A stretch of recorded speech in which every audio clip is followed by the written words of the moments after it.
মোৰ ঘৰ বিহপুৰীয়া। বিহপুৰীয়া কোনখিনিত? বিহপুৰীয়া কাশীকটা। হা? কাশীকটা। আৰু তোৰ? আৰু ছাগলীটো ক'ৰ পৰা আনিলি?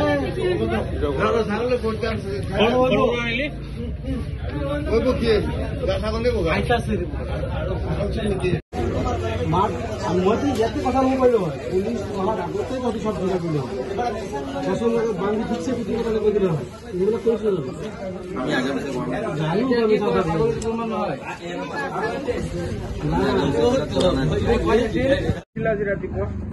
আজি ৰাতিপুৱা দুজন ডেকা ল'ৰাই এজনী গাভিনী ছাগলী লৈ ৰাতিপুৱা 5 মান বজাত আমাৰ গাঁৱত ছাগলীজনী বিচাৰিবলৈ মানুহ বিচাৰি আছিলে বেচিবলৈ। এইটো ছাগলীৰ দাম 7-8 হাজাৰ হ'ব। এই ছাগলীজনীৰ দাম 2,000 টকা বিচৰাত আমাৰ সন্দেহ হৈছে। সন্দেহৰ পিছত আমাৰ স্থানীয় ৰাইজে আৰু DDBক খবৰ দিয়ে। আমি আহি ল'ৰা দুটাক ৰখাই সোধ-পোছ কৰোঁতে সিহঁতৰ কথাবিলাক খেলি মেলি লাগিলে। নাম সুধোঁতে এটাৰ নাম ৰামজিত বৰা আৰু এটাৰ নাম ৰাকেশ দত্ত বুলি জনায়। তাৰপিছত আমি স্থানীয় আৰক্ষী আহি এটা সন্দেহ লৈ যায়। আমাৰ সন্দেহ হৈছে ছাগলী দুটা চুৰি ছাগলীয়ে, সেইটো স্বীকাৰো কৰিছে। এতিয়া আজি প্ৰথম কৰিছে বুলি কৈছে, ৰাজবাৰী বুলি কৈছে ল'ৰাটোৰ ঘৰত। আমি এতিয়া বৰ্তমান বৰমৰা আৰক্ষী চকীত আছে।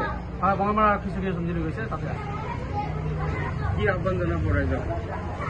ৰাইজক এই আহ্বান জনাইছোঁ, আমাৰ গাঁৱত মানে ছাগলী আৰু গৰু খুব চুৰি হৈ আছে। গতিকে মানুহবিলাকক অলপ সজাগ সচেতন হৈ থাকিবলৈ কৈছোঁ। কোনোবা মানুহে যদি এনেকৈ ছাগলী বা গৰু লৈ আহে, এনেকৈ নল'ব আপোনালোকে। দাম দৰ বেচিব বিচাৰিলে দাম দৰ নকৰিব। সোধ-পোছ কৰি আমাক জনাব। ভিডিবি আছোঁ, স্থানীয় ভিডিবি আছে, মানুহে জনাব। কাৰণ গৰু ছাগলী খুবেই মানে চুৰি চক্ৰটো খুব মানে বেছিকৈ চলি আছে। গতিকে এইবিলাকৰ পৰা বাচি থাকিবলৈ মানুহক অলপ সজাগ সচেতন হৈ থাকিবলৈ আহ্বান জনাইছোঁ।